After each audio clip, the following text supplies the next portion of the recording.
Hello, Silas here. I'm about to go to a meetup where we're going to discuss what is love. The previous meetup was about evolution, and it's just a group of philosophy.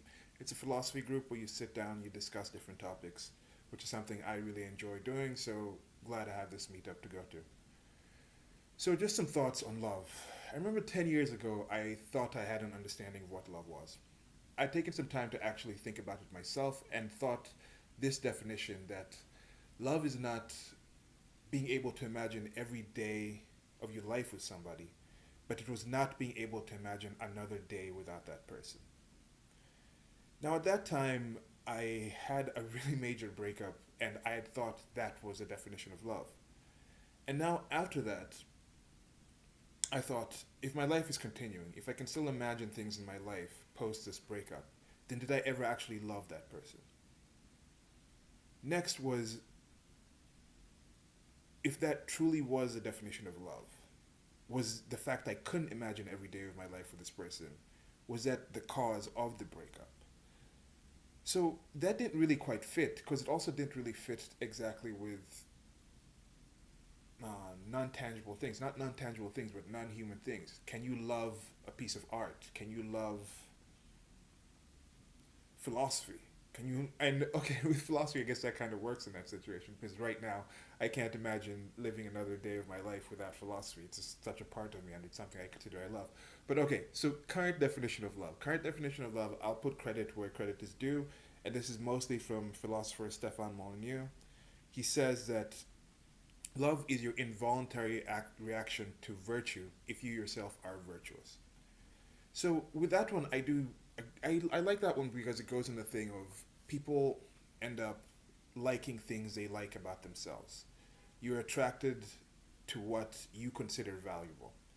Now, one thing that's kind of tough for me to kind of work out is when you see people who seem to be rather opposite, who are together in a sense, and you wonder, is this person with this person because they like that negative thing about themselves reflected back at them? Maybe it reinforces that, oh, it's okay for me to do this thing if this person who I supposedly like is doing it also.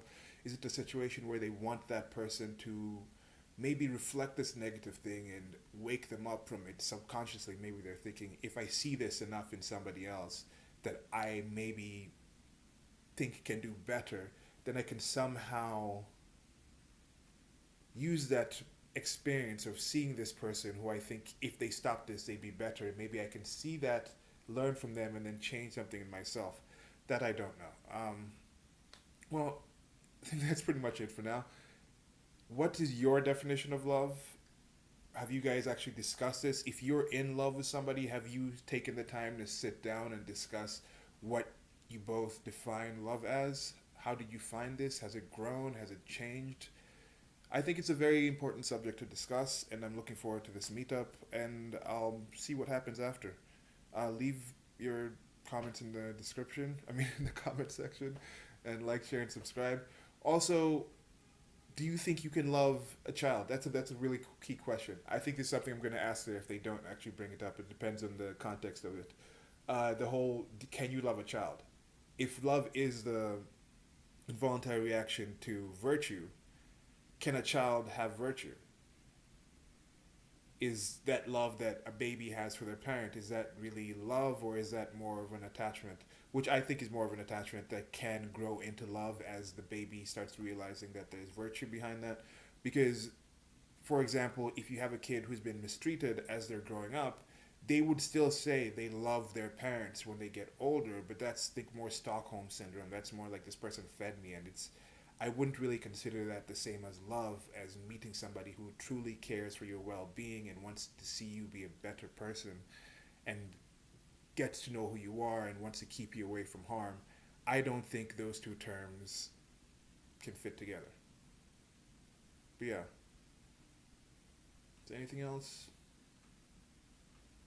I feel like I'm missing something, but I guess I'm going to make another video anyway later about this. So yeah, thanks. Bye.